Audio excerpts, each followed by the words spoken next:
I'll never apologize for the United States of America. Ever. I don't care what the facts are. Back for round 3, huh? Wow. Look at you go. I was hoping to fit tiers 3 and 4 into this one, since there are less entries in each tier as you go deeper down the iceberg, but nope. This is just tier 3, and it's probably going to be longer than the last one. So hold on to your hats, keep your hands and feet inside the ride at all times, and look out for laser pointers on your forehead, because we are going back in. 1949 Syrian coup. If you're thinking to yourself at this point, wow, that's a whole lot of coups. Dang, it sure is. That's a lot of coups, huh? This is the wiki list for U.S. involvement in regime change. So, like I said, they enjoy doing that quite a bit. The 1949 Syrian coup was, at the risk of sounding like an insensitive jackass, a pretty dope-ass coup, relatively speaking. The whole operation was considered to be, quote, bloodless, as nobody was killed besides 3 bodyguards protecting a government minister, which, as far as coups go, are some pretty nifty numbers. Husni al-Zaim, the chief of staff for the Syrian military, planned the coup for 2 years, with the help of a special little someone we'll talk about in a second, before executing it at 2:30 in the morning by using 6 military squadrons to silently capture different government buildings in the capital before arresting sitting President Shukri al-Quwatli and later exiling him to Egypt. Around dawn, Zaim basically got on the intercom, started playing the Syrian national anthem, and told everybody in the capital, "Hey, sorry to bother you all so early, but new government now, just overthrew the old one, just letting you guys know, so, you know, submit to me and whatnot." Zaim also then imprisoned many other political leaders and accused them of previously plotting to overthrow the republic, which is very ironic considering he, overthrew the republic. That's like grounding your kid for smoking weed when you know full well you're about to go light up that bowl of crystal in the back alley immediately afterward. The reason this coup is on this iceberg is because one undercover CIA agent, as well as a CIA station chief in Syria, have been alleged to have heavily influenced both the decision to have a coup in the first place, as well as the admittedly baller way that it ended up being carried out. Damn. These curious CIA characters be creatively crafting coups continuously. I'd put that on God, baby mama. Timber Sycamore. Some more Syrian shenanigans in this one. Timber Sycamore was the code name for a classified CIA-operated weapons supply and training program in Syria between 2012 and 2017. They basically gave weapons and training to militias fighting against the Syrian government during the Syrian civil war. However, this totally unexpected thing ended up happening that no one could have ever seen coming because, you see, plopping a bunch of machine guns and RPGs in the hands of unorganized Islamic Middle Eastern militias in a region where we were actively at war with, unorganized Islamic Middle Eastern militias ended up not being the best idea when it came to keeping arms out of the hands of said unorganized Islamic Middle Eastern militias. A very sizable portion of these assault weapons, mortars, and rocket-propelled grenades that we just sharded out in the direction of random Middle Eastern rebel groups immediately found themselves on the Syrian black market, where they were purchased by, the exact people that we were trying to fight. So now we had this situation where American soldiers over there would find themselves in the crosshairs of groups like ISIS, using the exact same American-made weapons that they were, supplied to the region free of charge by Uncle Sam himself. But why would they even do this in the first place? How could they have not seen this coming? Are they really just that stupid? Well, yes, of course, but behind their stupidity lurks a dark, slimy byproduct of modern capitalism known as the military-industrial complex. That's right, the same Scrooge McFuck-ass system that led to fields in Arizona full of literal miles worth of unused fighter jets and America's nearly $2 trillion military budget led to American soldiers getting killed by the same weapons that they held in their hands. And it's not the first time that has happened. It happened in Vietnam, happened in Iraq, happened in Korea. Really, any time where there's a massive amount of American-made weapons in an area, they're gonna get used by the opposition. The Vietnamese literally referred to the stuff that Americans carried around on the battlefield as gifts that could be taken from them. And the American military-industrial complex is a very complicated subject that I might cover another day, but that day is not today. But for these purposes, it basically boils down to a vicious cycle of old white men making billions off of the pain and suffering of others, and not ever wanting to turn off that steady flow of sweet, reliable blood money. So there are these things called defense contractors that the US hires to produce all of the weapons and aircraft and such that it needs for its endless wars, and of course, to pump out all of those weapons that we gave to those random Syrian militias. These defense contractors also love to get up to this fun little thing called straight-up bribery. I mean, lobbying. It's called lobbying of US politicians. Our politicians make the decision to declare war, or more likely not declare war and just send in troops and drones anyway. They hire out the defense contractors to make all the weapons and shit that they're gonna need. The defense contractors send some of that money back to the politicians through lobbying, and this cycle continues and continues until eventually they've killed everyone who isn't a member of Congress or a fat caricature of a capitalist who lights their cigars with $100 bills, and they all get sucked up into their own collective asses during an event in which the heat and density is such that it creates a new Big Bang and the cycle starts again. If you still don't get it, I don't blame you. Go watch Jonah Hill's jiggly ass explain it in War Dogs. It's a decent enough movie. Don't worry, I have to go first. I'm American. Manuel Noriega. Manuel Antonio Noriega was the de facto dictator of Panama from 1983 to 1989, a crimes against humanity committer, the leader of the hemisphere's first, quote, narco-kleptocracy, and an immense despiser of the rock-rap music genre. Orphaned at 5 years old, Noriega rose through the ranks of the Panamanian military until 1983, when an extensive career of backstabbery and leprechaun-tier luck landed him with that luscious position of de facto dictator of Panama. And de facto dictator really just means that he's not like out and out saying, hey, I am the dictator. He just kind of is, you know, he's doing all the dictator stuff.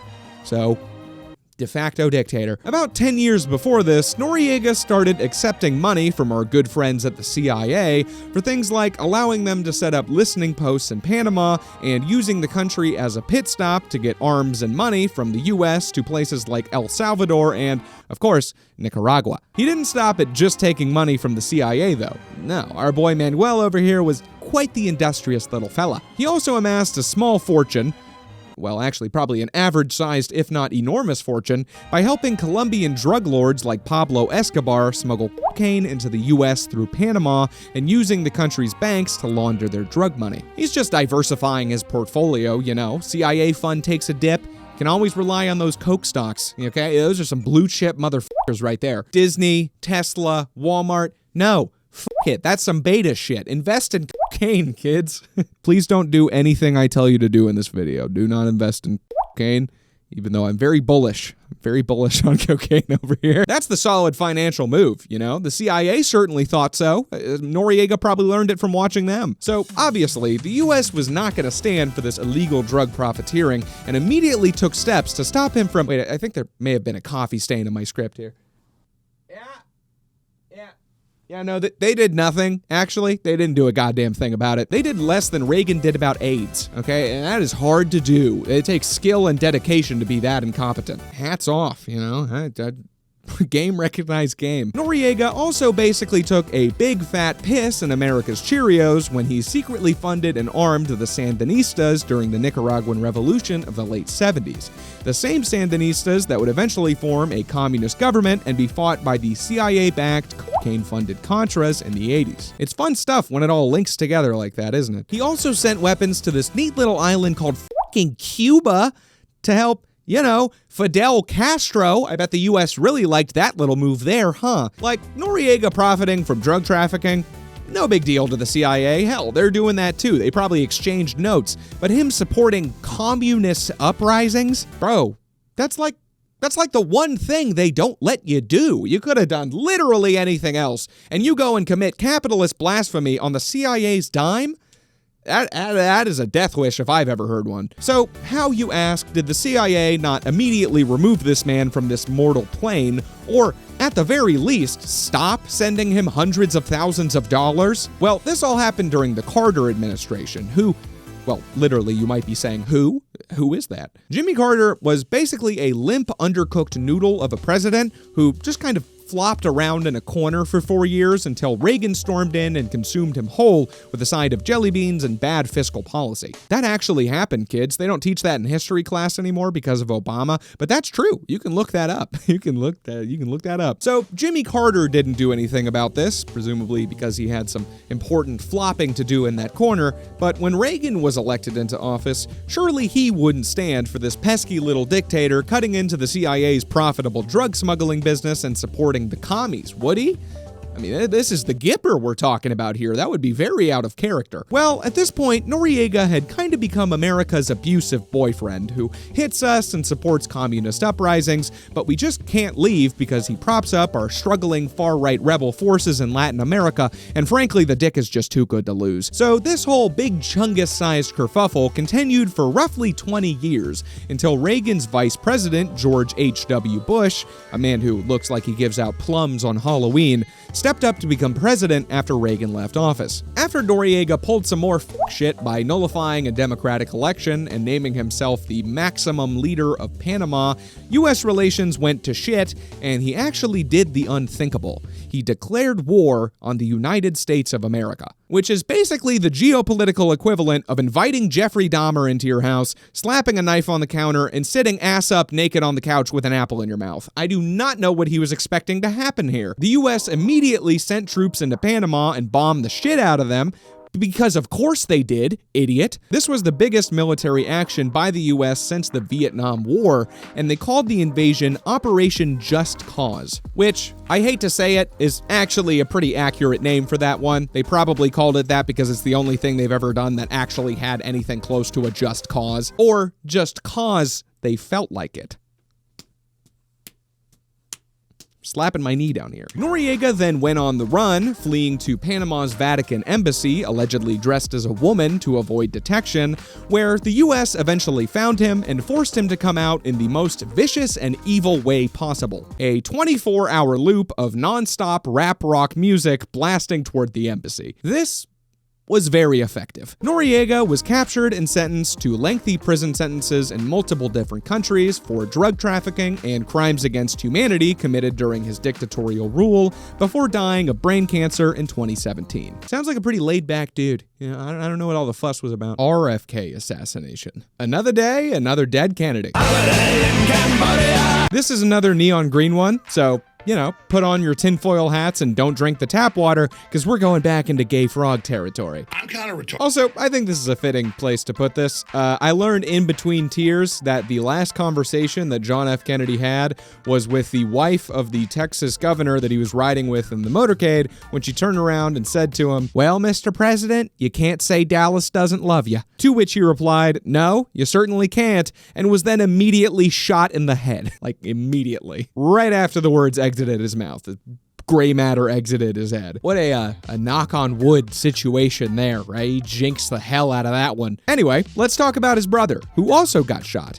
Because, well, his last name was Kennedy. I mean, what did you expect? On June 5th, 1968, Robert F. Kennedy was shot by the son of a man who doesn't understand how naming people works, Syrian. Man's really just heard his own last name and was like, yeah, run it back. And personal side story here, feel free to skip forward a couple of minutes if you hate me.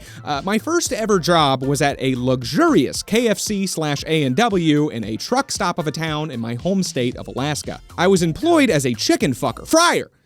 The chicken fryer. I fried chicken. They told me the 11 herbs and spices and everything. I had to sign an NDA about it.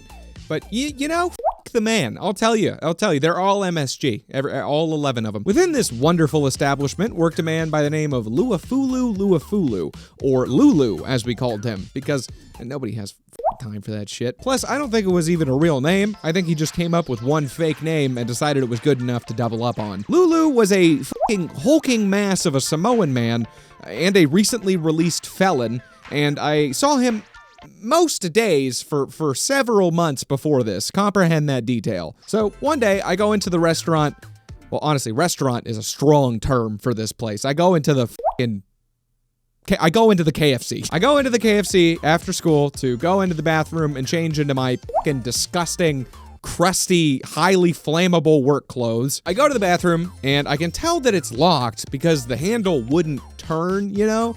but the door still just pushed open anyway because that place was a lawsuit waiting to happen. It actually got destroyed somewhat recently during an earthquake up there. God sought his vengeance upon this sinful chicken-based establishment. So I go in there and I see Lulu squatting on a toilet before he pulls the stall door back vigorously so I can't see him. Weird, right? I mean, I assume he's shitting, which is not typically done with the stall door open, even if you did lock the other door. So I say, sorry, Lulu, I didn't mean to interrupt your shit session here, bud. I'll head out. But he's like, do I know you? And I'm like, yeah, Lulu, we've worked together for like months. And he literally said, oh yeah, white boy, what's up? Can you lean against that door for me? Like the door that I had just pushed open earlier. Clearly surprising him. Now, typically, when a hulking Samoan ex-felon asks you to lock yourself in a bathroom with him, you should respectfully decline. But I guess I was feeling 11 herbs and spicy that day, so I did what he asked. Lulu then proceeded to smoke crack cocaine, probably provided by the CIA, directly in front of my young, nubile, innocent eyes. He then offers it to me, and rest assured, best crack I ever smoked, dude. Top shelf shit. Fucking chef's kiss for that crack. I'm just kidding. I did not smoke crack. Well, that crack specifically. And Lulu was eventually chased out of the KFC by police when he basically assaulted the general manager in a crack-fueled rampage and was fired the next day from what I heard, not even from doing that, but for not showing up to work the day afterward. So remember, kids, if you ever work at a KFC, smoke crack in the bathroom and assault the manager all you want, but you better fucking clock in on time. So, what were we talking about? RFK assassination. Just like JFK, there are several theories about CIA involvement in Robert's assassination,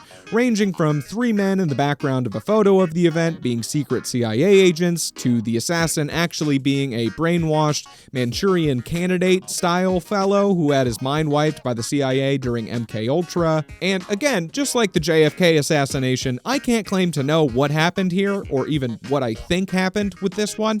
Of course, I'm always open to the concept that the CIA killed this dude. I mean, his last name was Kennedy. Again, what more reason do you need?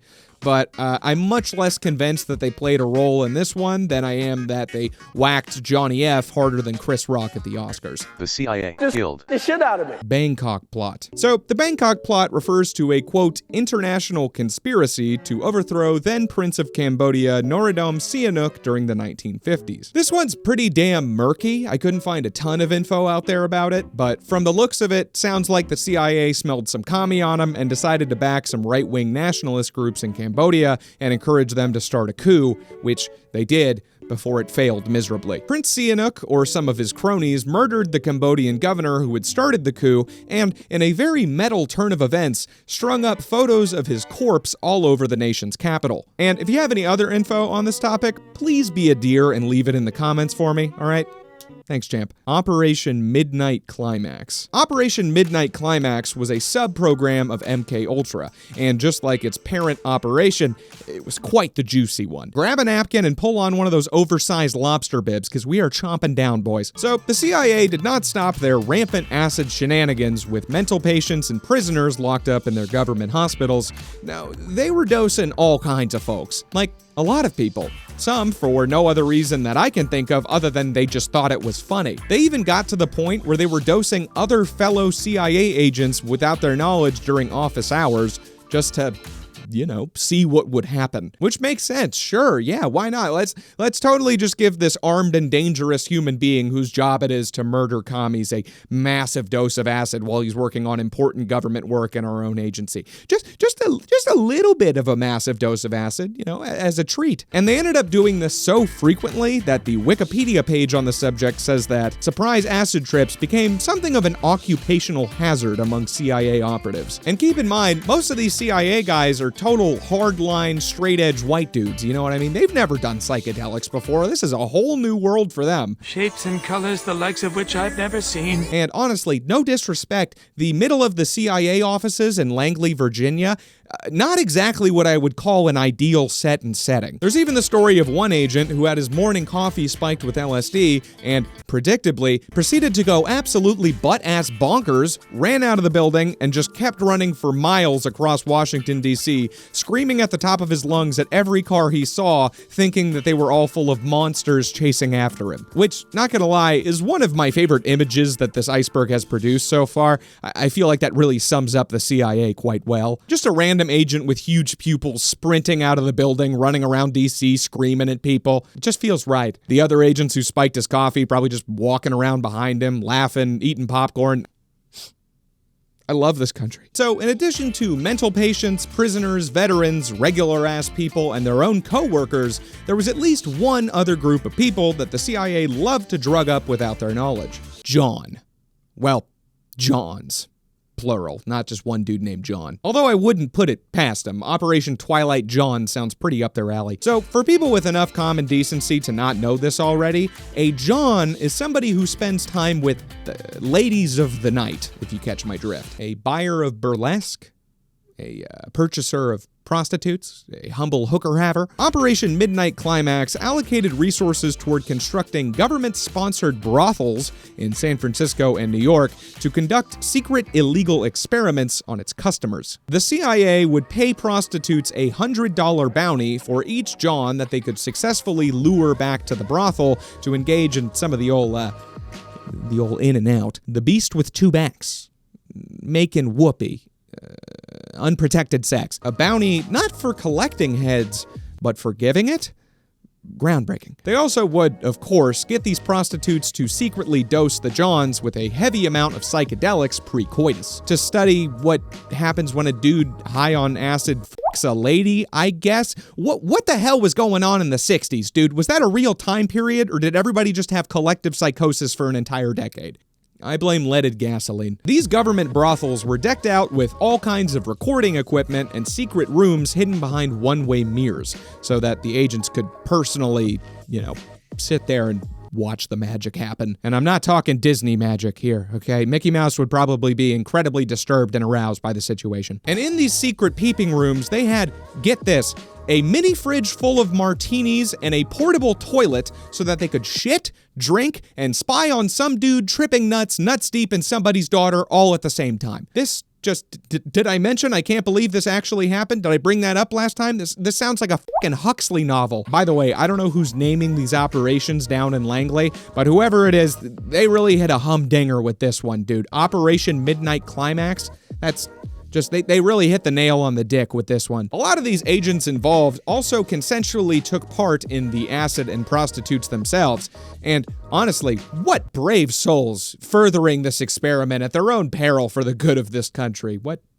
true American heroes. When the agents got bored, or the hoes had a particularly dry night and couldn't bring anyone back, they would troll around the streets looking for heroin addicts, which they would convince to take part in these experiments in exchange for, shocker, heroin. Because the CIA always just has some spare heroin lying around somewhere. Kurt Cobain never actually died. He's just been hanging out gumming dope the CIA left in their couch cushions for 30 years. I also find it hilarious that they even offered these heroin addicts anything in the first place, given the nature of their proposition. They're just like, hey, buddy, nice shopping cart full of garbage you got there. Hey, actually, do you mind doing us a favor, man? You see, we need somebody to take these free drugs and then fuck a woman. Well, that sounds interesting, but what's in it for me? The CIA also trained these government-sponsored whores in the art of post-coital questioning to study the effect that the combination of psychedelic drugs and sex had on interrogations. Which, how were they planning on using that information? Because if the plan was to transition from straight-up torture to getting the enemy plastered with a free hooker, I think a lot more people would start surrendering. That actually sounds very effective. They're gonna have to get bouncers for the line into the POW camp. 1964 Brazilian coup. All right, I kind of want to clear something up here before we continue talking about this never-ending stream of CIA-sponsored coups. Despite how much America says it loves freedom around the world, it really only loves American freedom. Specifically, rich Americans' freedom. Even more specifically, rich Americans' freedom to do whatever they want with the freedoms of people in other countries, and the rest of us poor peons who are spending $30 on a thing of string cheese at Walmart. Totally worth it, though. Those things slap, dude. I'm a big mozzarella fan. The government could not give two shits whether another country is a free democracy or a brutal dictatorship. Actually, that's not true. They would really prefer everywhere be a dictatorship run by a brain-dead puppet who does anything that Daddy America tells him. Sure, they might say they hate dictators like Fidel Castro and Stalin and Mao, but that's just because those dictators didn't suck America's dick all day for lunch money. A democracy is way too flimsy. I mean, sure, the president of whatever piece of dirt is on top of some oil is a burger-eating, booby-loving, free-market capitalist pig today, but tomorrow, that piece of dirt citizens could elect a fucking tracksuit-wearing, square-car-loving, distribution-happy Marxist, and there's nothing you can do about it. Well, actually, there is something they can do about it. It's called a coup. They do it all the time, and it's the whole reason we're talking about this. So hopefully now you see that the CIA overthrowing all these democratically elected governments, really, it's a good thing, you know? These people cannot be expected to make all these decisions for themselves. They're poor and stupid and brown. Why shouldn't America help them by installing a brutal puppet warlord, I mean righteous liberator, to point them in the right direction, not only for a couple of years, but for the rest of his goddamn life? Or at least as long as we allow him to live. It just makes sense here, people. It just does. This is sarcasm, by the way, in case you're brain dead. Do not come for me, fuckers, okay? I will shit on the floor of your target so goddamn fast. In conclusion, Brazil. So, in 1961, the president of Brazil, a man named Juanio Quadros, made a real bonehead maneuver, an oopsie-daisy of the highest degree. So basically, he resigned from office and then expected that mass demonstrations would immediately break out across the country demanding his return to power, after which he would begrudgingly agree and go back to being president. This is funny.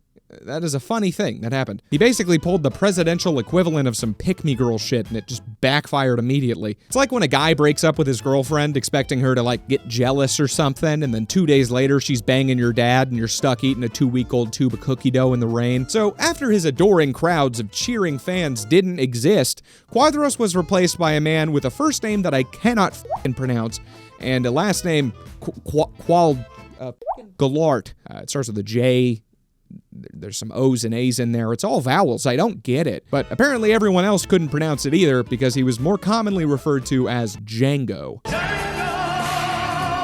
Which is how I will be referring to him from now on, both because it is amusing and because, again, I do not know how to say this squiggly line bullshit. An A is an A, damn it, okay? If it sounds different, then make it a different letter. F***ing commies. Django was, by most accounts, a pretty standard, normal politician guy. He wasn't particularly radical in any specific direction. By most accounts, that is. Some accounts say he was a baby-eating communist brother humper who hates America and loves... oh god. Oh no. Square cars!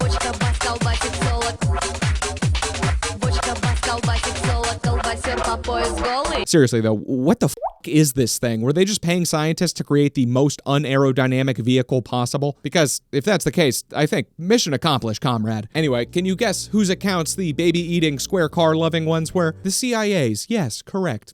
Gong. Haven't actually got the gong yet. I think I just might though. You know, a decent amount of people started subscribing to the Patreon. Okay, much appreciated, giving me the gong money that I need desperately. The main issue here seems to be that while Django himself was a nothing burger of a man, he did have some radical communists and outspoken anti-American politicians in important roles within his government. And that was good enough for us. At first, the US tried to guide Django in a more definitively right-wing direction, but that didn't really work at all. He was not taking the hint, and after Attorney General and assassinated man Robert Kennedy went to go talk to him in Brazil in person, only for Django to ramble at him for 3 hours straight, he got so annoyed that he decided he was just gonna depose the fucking guy. I mean, seriously, Django talked at him for so long that Robert Kennedy wrote a note out and passed it to the other guy with him at the table that said, "Looks like this isn't going anywhere." Django then asked the US for $250 million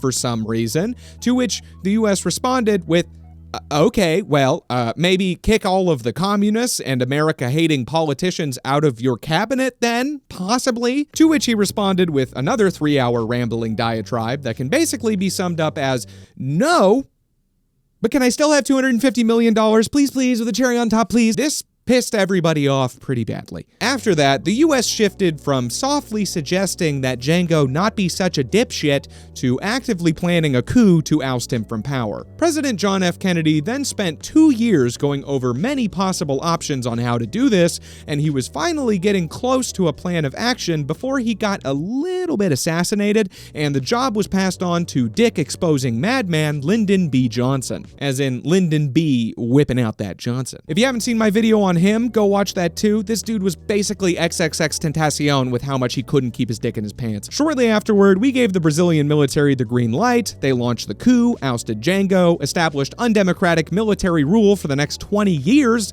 and everybody lived happily ever after the end. Patrice Lumumba assassination. Patrice Lumumba was the first democratically elected leader of the Republic of Congo in Central Africa. The Congo was originally a colony of Belgium and had declared its independence shortly before Patrice was elected prime minister. And this was kind of a tale as old as time situation. The CIA thought he was a communist, and he ends up dead. As simple as that. And I think that they jumped the gun pretty hard with that assumption. They were pretty trigger happy about blasting the Reds back then, and I think that this guy was just exactly what he said he was, which was not a communist. He was an African nationalist with no position either way in the Cold War. But as I'm sure you're aware, choosing no side is not the same as choosing to suckle on America's dick. So, it was the wrong decision. I mean, in this communist witch hunt, they could point to the fact that he was receiving aid from the Soviets, which on its face does seem pretty convincing, but in reality means basically nothing and was entirely the fault of the United States. I'll explain. So, shortly after declaring independence, Lumumba became rightfully concerned that the Belgians would take a brief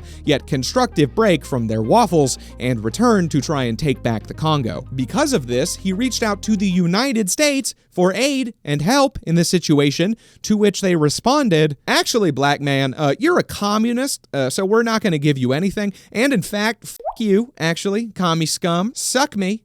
Go away." What? I'm not a communist. Why do you think I'm a communist? I'm an African nationalist. Well, we think you're a communist, actually. So, again, disrespectfully, no, and f*** off. But seriously, I'm not a communist. Why do you even think I'm a communist? Well, you see, it says right here that you're a communist.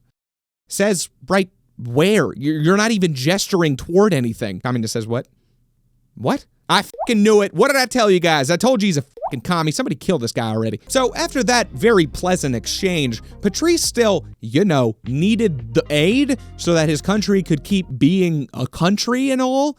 So shockingly, he ended up accepting the aid that the Soviet Union was happy to give. And I'm not advocating that the US should get involved with all of the politics of these other countries and whatnot. I don't think that we should be the world's police force. I think foreign entanglement just causes more issues. But, maybe don't think the guy's a communist because you didn't give him money and he took it from the Soviet Union. Are you crazy? Are you insane? So after America basically forced this man to be communist, or at least aligned with them, the CIA tried to poison him. Failed. They suck at that, apparently. Just ask Castro. The agency then turned to Belgium to ask what they could do about the whole him still being alive situation. Belgian forces then came and abducted him, murdered him via firing squad. A political vacuum formed for 4 years, followed by a military dictatorship that continued for more than 30.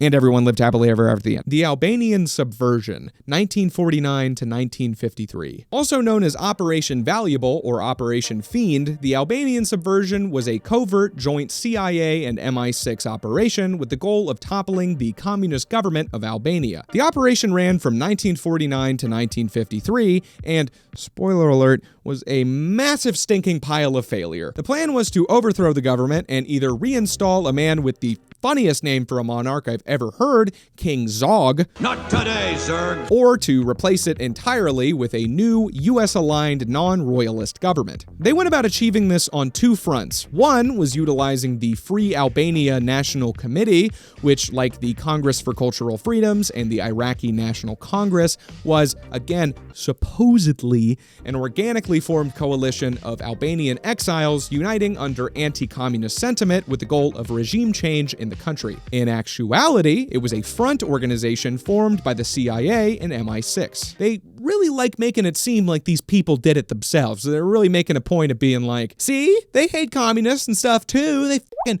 organized a whole group against it all on their own. Look at those little Albanian exiles doing stuff completely independently of CIA intervention. Isn't that just neat? They're like the kid whose mom did their entire PowerPoint presentation, and it's incredibly obvious from all the Minions memes and stilted capitalist talking points, but they'll never admit it. The British and Americans trained both their own operatives and Albanian exiles in guerrilla warfare and sent them into Albania for various missions throughout the project. And these missions all went absolutely fucking terribly. They all blew chunks, big chunks, big chungus, for reasons that we will talk about in just a bit. The first group of recruits were called Nirvana. Oh, wait, I think it was actually a much worse band in reality.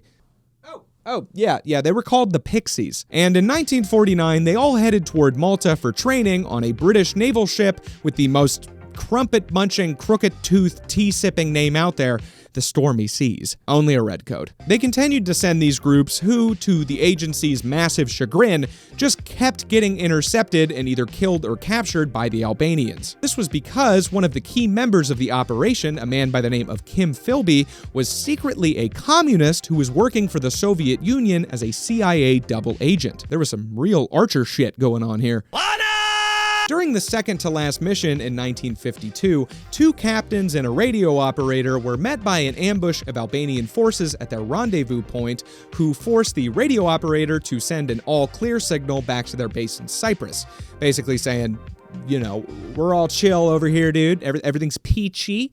No need to worry. But the operator did one of those sneaky little switcheroo tactics and sent the message in a way that covertly indicated it was being sent under distress. The Albanians, however, who were apparently the love children of Albert Einstein and Jimmy Neutron fucking on a pile of the smart drug from Limitless, used their supersonic, capable of understanding Rick and Morty level IQ to deduce that the radio operator did in fact send the message in that I'm saying I'm okay, but in reality I'm being ravenously butt-fucked with little to no lube right now type of way, and arrested the three of them. Almost a year later, 4 more top agents parachuted into basically the same situation, an ambush at their landing site, and those not killed in these missions were eventually tried by the Albanians in 1954. Presumably after realizing the Albanians were playing 4D chess with them and either suspecting a mole or the possibility that these guys had f***ing psychic powers capable of turning the frogs gay, the CIA and MI6 pulled out of the country and declared the operation a failure. Mission failed.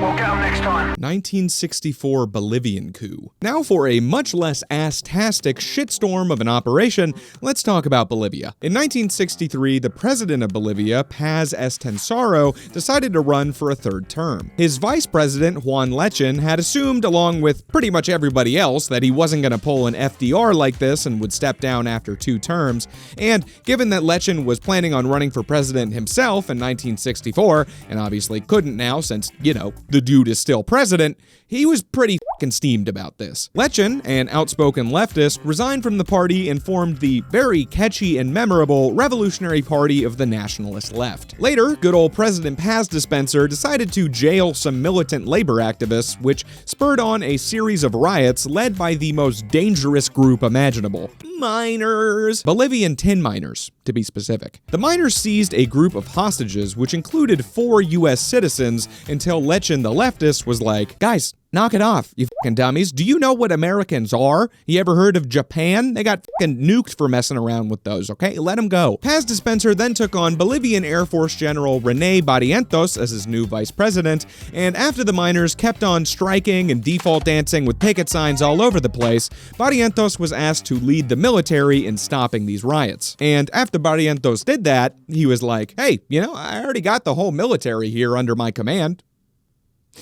We ball, and decided to overthrow the entire government. Just on a whim, spur of the moment decision. You know, you pass a cafe, you decide you want a croissant, you got the whole military there, you better overthrow the government. Why be the dude's vice president when he can have the whole enchilada? So what did the CIA have to do with this? Money, money, money, money, money, money. Because leftist Lechin had so much support in the country, especially among those miners, the CIA really wanted to make sure that he didn't seize power, start redistributing shit, and squaring up all the cars, especially after the coup was started, causing civil unrest and an opportunity for him to do so. Between 1963 and 1965, the US spent almost $10 million in today's money on Bolivia, with an additional $6 million going specifically to Barrientos' election campaign after the coup, along with American-owned Gulf Oil donating $5 million for that same reason. And you know it's serious when the oil companies start getting involved. They hate giving away money almost as much as they hate sea turtles. What, you think all those oil spills happened because they like sea turtles not drowning in petroleum? Think again. bucko, okay? Open your eyes here. Project Artichoke. Project Artichoke was the operation preceding MKUltra, which itself was preceded by Operation Bluebird. Gotta throw people off that trail. You gotta switch up the names every once in a while. Similar to MKUltra, the ultimate goal of the project was to develop methods for mind control and hypnosis. An internal memo from 1952 outlined the goals of the project in Alex Trebek's favorite fashion, the form of a question. It asked, can we get control of an individual to the point where he will do our bidding against his will and even against fundamental laws of nature, such as self-preservation? Another CIA report also stated, if hypnosis succeeded, assassins could be created to assassinate a prominent, redacted politician or, if necessary, an American official. The operation also had bases in Europe, Japan, Southeast Asia, and the Philippines, and the teams that worked there were told to, quote, conduct at the overseas bases operational experiments utilizing aliens as subjects. And sure, you would assume that what they mean is foreign citizens there that our own government illegally abducted and subjected to human experimentation, but what if they meant aliens a bit more literally? Nah, though, they didn't. They just illegally abducted people. This project began in 1951, which was around the same time they were still messing around with substances other than LSD as possible mind control drugs, testing cocaine, marijuana, heroin, peyote, and mescaline. And this just sounds like a pretty fun time, honestly. They also experimented with getting subjects forcefully addicted to morphine and then putting them through withdrawal. Bit less of a fun time. The operation was named Project Artichoke after the artichokes they would routinely shove up the subject's ass. Wait, hold on. Huh? Oh, really? Huh. Well, I'm actually learning that is a lie and also a stupid bit that I've done like 4 other times on this channel. I disagree strongly, but what do I know other than how to shit on the floor of a Target? There's also this whole situation involving the very suspicious death of a guy named Frank Olson, who was involved in both Projects Artichoke and MKUltra. But to keep these videos from being longer than your mom's massive wiener, I've decided to take a few things not included in this iceberg and save them for their own video later down the road. So, get hyped. Go crazy! Go stupid!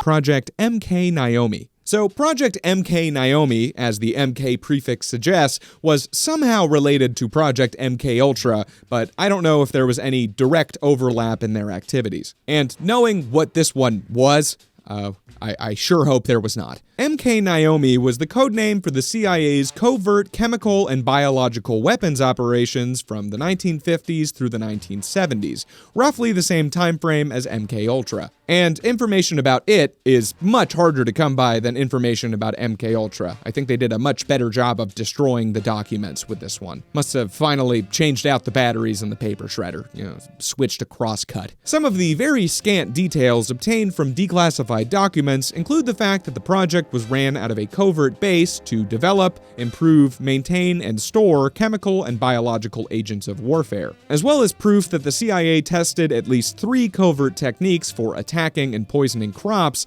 and that they developed guns that could shoot poison darts coated in these bioweapons. They also used these poison darts to put guard dogs to sleep, enter the area that the dogs were guarding, and then wake the dogs back up by shooting them with a separate poison dart while the agent was leaving. That's a lot of downers and uppers right there, man. They've got Fido acting like Denzel Washington in Flight over here. Nixon resignation. Another neon green one here. Theory time. On August 9th, 1974, President Richard Nixon delivered a very long, detailed, and well thought out resignation letter to then Secretary of State and winner of Worst Piece of Shit to Ever Exist Anywhere in the Known Universe Other Than Derek Award, Henry Kissinger. And again, it is quite lengthy, but I still think it's important to read. Here goes.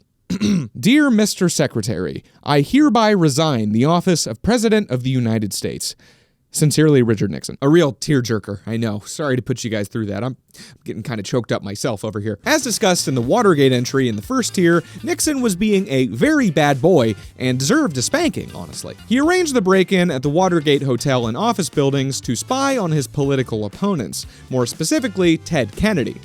Probably. To this day, the exact motives of the break-in are still kind of a mystery, but it's suspected that Nixon was trying to prove a link between the Cubans and the campaign funding for the Democratic Party, and by extension Ted, his political adversary and younger brother of JFK. I don't quite know why he thought that the communist island nation was directly funding the campaign of a brother to the man who, invaded them and stuff, but yeah, that's beside the point. The guy was one paranoid floating head in a jar, that's for sure.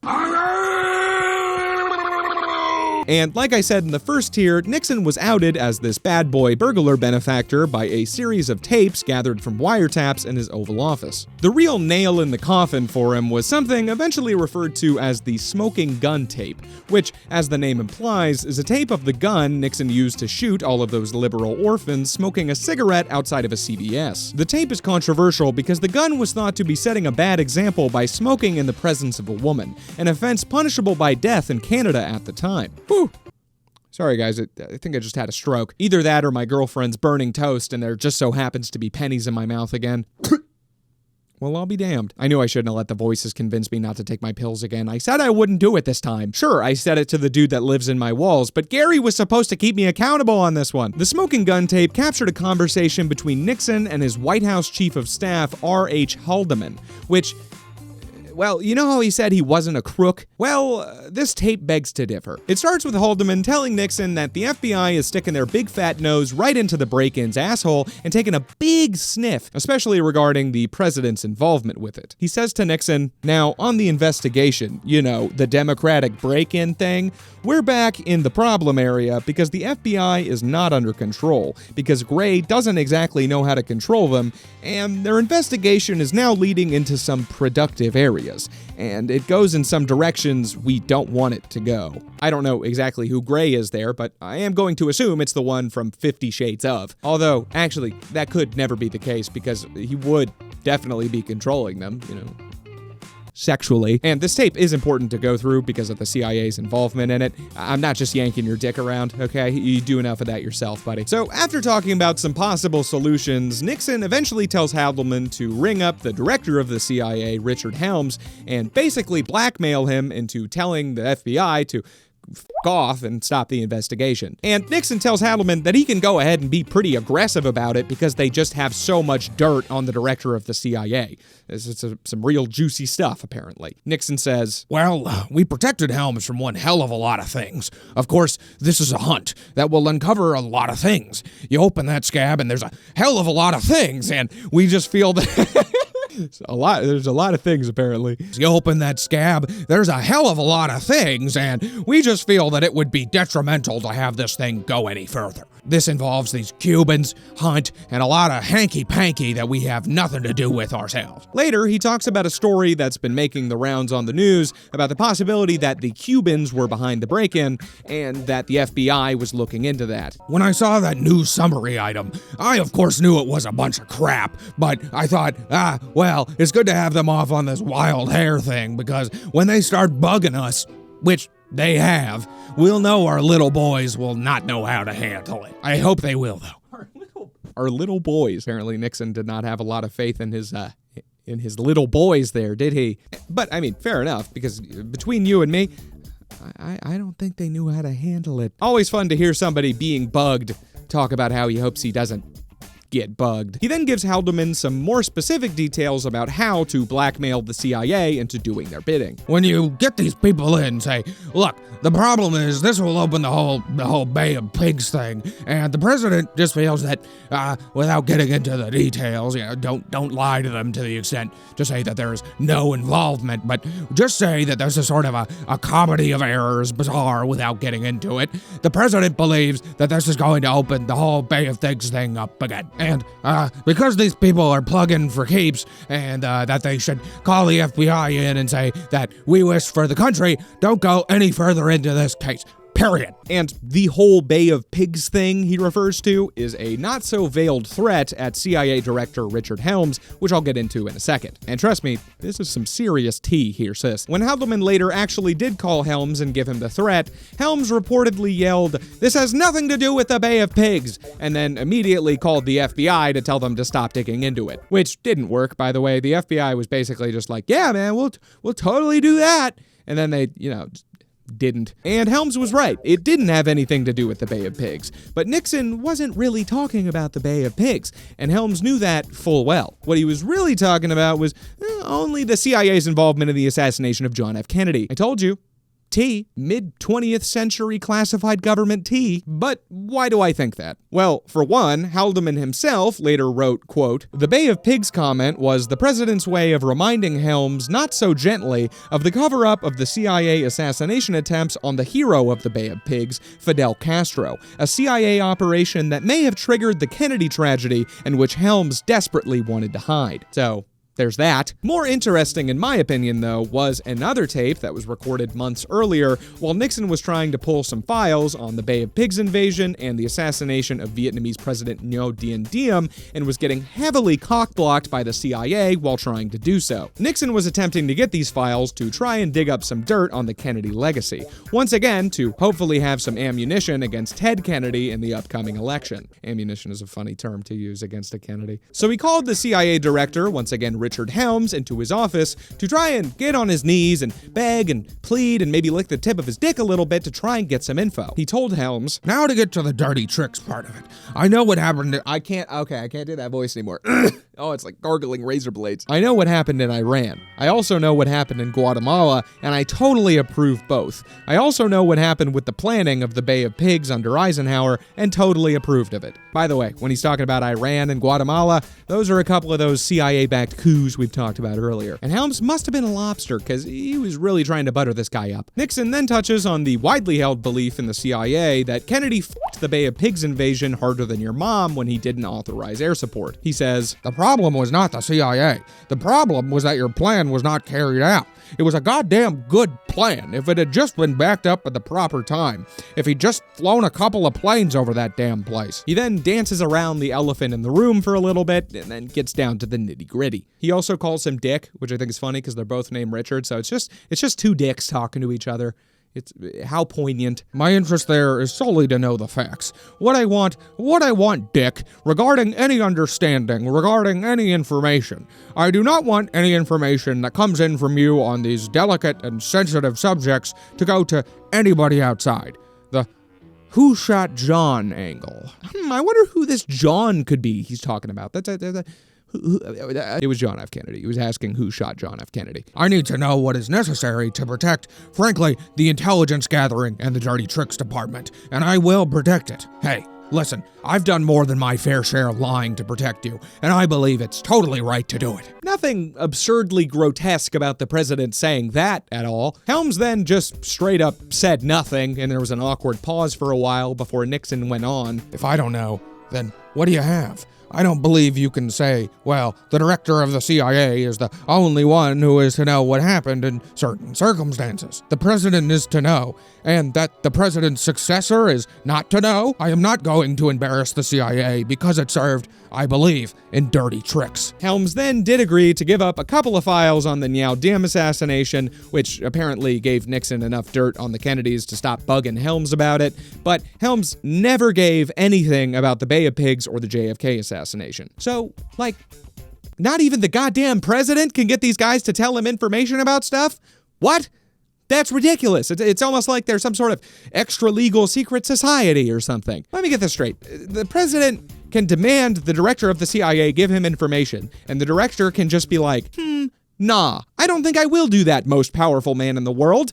I don't really feel like it. Crazy shit. Now, Evan, I hear you say, you've been rambling on quoting dead people for what feels like 45 minutes at this point. I can feel your audience retention dropping off of a cliff. What does any of this have to do with the CIA being involved in Nixon's resignation? Well, that's very hurtful, and I am going to cry later. But I'll tell you anyway. When the smoking gun tape was leaked and it became public knowledge that the CIA was coerced into interfering with a major FBI investigation into the White House, and through a threat involving the Bay of Pigs, clearly a sensitive topic for this guy, Richard Helms was not happy. Nixon demanded Helms turn in his resignation, but as we've seen, Helms isn't really one to, listen to the president. And as far as handing in a resignation goes, Nixon sure got one hell of an Uno reverse card pulled on him with that one, huh? So I believe the theory is that the CIA pressured Nixon to resign after this whole debacle, especially after he threatened them with the Bay of Pigs and the JFK assassination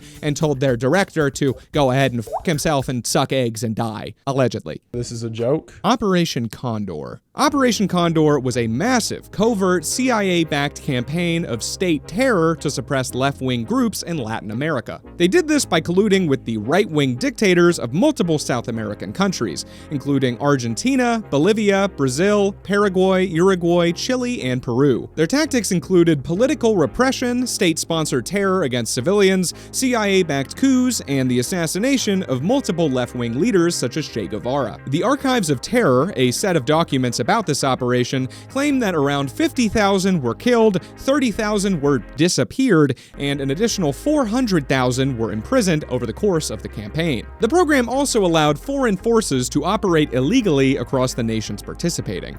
So if a leftist guerrilla escaped from Uruguay into Argentina, it wouldn't be uncommon for some Uruguayan police to hunt him down into Argentina, and for Argentina to be like, yeah bro, that's chill, go ahead, we'll do the same thing to you guys in like a week. And I don't have that much other to say about it other than boo CIA and American government. Killing civilians bad, supporting fascists bad, don't do that.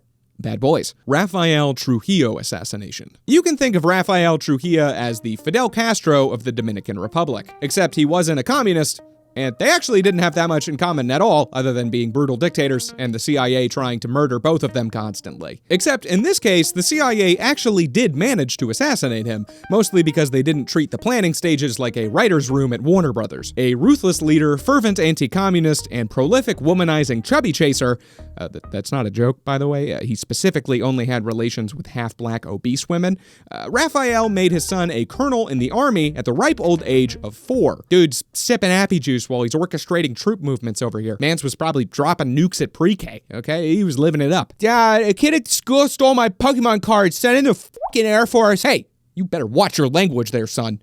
But yeah, where's he live? Let's bomb his family. Trujillo was also known by several nicknames, including El Jefe, Chapitas, which means bottle caps because he insisted on wearing a shit ton of medals at all hours of the day, and El Chivo, which literally means the goat. Much like me and your mother, the US had a very complex relationship with Rafael, and not only because he stole the name of a beloved Ninja Turtle, although I imagine that didn't help. Rafael, again, just like your mother, was in a very complicated position, with him being a fervent anti-communist in a region that the US worried would swing left at the drop of a hat, just like Cuba, but he was also, a total asshole, geopolitically speaking. He refused to step down from power, ruling as the de facto dictator of the Dominican Republic from 1930 until his forced resignation from being alive in 1961. He was technically only president of the country for 18 years of his over 30-year rule, but it was very clear that every elected leader after he officially left office was just a limp puppet with Rafael's hand stuck firmly up its ass. And there was a huge Kim Jong-un level cult of personality around this guy in the country, with him forcing heavy-handed propaganda depicting him as their fearless leader, changing multiple states and cities to his own name, erecting statues of himself all over the country, and even forcing churches to display signage saying, "God in heaven, Trujillo on earth," and erecting a giant neon sign with the same statement in the nation's capital, which he also named after himself. He was also a paranoid megalomaniac, attempting to assassinate the leader of Venezuela, as well as a naturalized US citizen for being critical of his rule, and spearheading something known as the Parsley Massacre, a Dominican military slaughter of up to 30,000 Haitians. Not very chill behavior, if you ask me. You're not being very based at all here, buddy. But again, he was an outspoken anti-communist, which to the US and the CIA especially, is really all you have to be. You could basically be a dog in a hat leading a brutal fascist genocide, and as long as you occasionally barked "commie bad," we'd probably keep you tits deep in guns and chew toys for decades. As the Secretary of State at the time put it, he may be a son of a bitch, but he's our son of a bitch. Really sums up U.S. foreign policy right there. America's opinion of him, however, started to shift in 1959, when Castro overthrew the former Batista government and set up his communist regime in Cuba. As I have mentioned several times, the U.S. absolutely fucking hated Castro and wanted to blow up his tuberculosis-riddled body with a seashell planted by the mafia. But they thought that their aggressive opposition to the brutal Cuban dictator would be somewhat hypocritical given their support of the even more brutal Dominican one. President Eisenhower said about this, "It's certain that American public opinion won't condemn Castro until we have moved against Trujillo." The CIA also warned Eisenhower that the Dominican people hated Trujillo so damn much that it was only a matter of time before he met the same fate as Batista in Cuba and was overthrown by a left-wing socialist revolution. And they heavily suggested replacing him with someone a bit more of a burger-loving pro-America puppet hungry for a CIA-sponsored fisting. So 2 years later, in 1961, after the CIA armed and encouraged anti-Trujillo forces to start a coup in the country, Rafael was shot dead while driving his admittedly very sexy blue 1957 Chevy Bel Air. The CIA's brilliant plan here ended up kind of blowing up in their face like one of their exploding Cuban cigars, though, because the guy that they got to replace Trujillo as leader of the country ended up being a socialist himself. You know, the exact thing that they were trying to avoid. After the new leader nationalized certain businesses and had the audacity to commit such a vile, evil act as building low-rent housing in the country, the U.S. had to double down and institute yet another regime change in the island nation. And everybody lived crappily ever after the end. All right, folks, that's the end of Tier 3. Stay tuned for Tier 4, which might be a little bit late because I'm going on vacation, or according to my comments section, assassinated. And replaced, just like Kanye, apparently. Have you seen this? Have you heard about this? Thank you to everybody who subscribed to the Patreon. It's been crazy. I really appreciate it.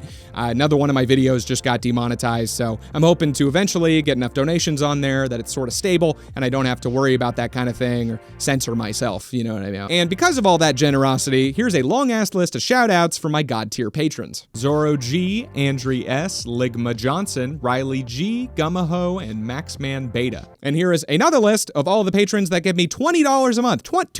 A whole Andrew Jackson. Eduardo H, Trapper446, Girthquake, Rare Bees, Jeremy H, and Harabutica, who I think actually gives me like $25, bro. You're something else. Thank you to everybody on there. Even if you're just giving me $1 or $2, you're all goated. I really appreciate it. It's fucking great. It means a lot to me. And if you're watching this in the future and Tier 4 is already out, here it is, man. Click on it, do it, and if not, then it's just one of my other videos. But, you know, still, in that case, you know the drill. Click it. Watch it, dude. Watch it. Watch it. God!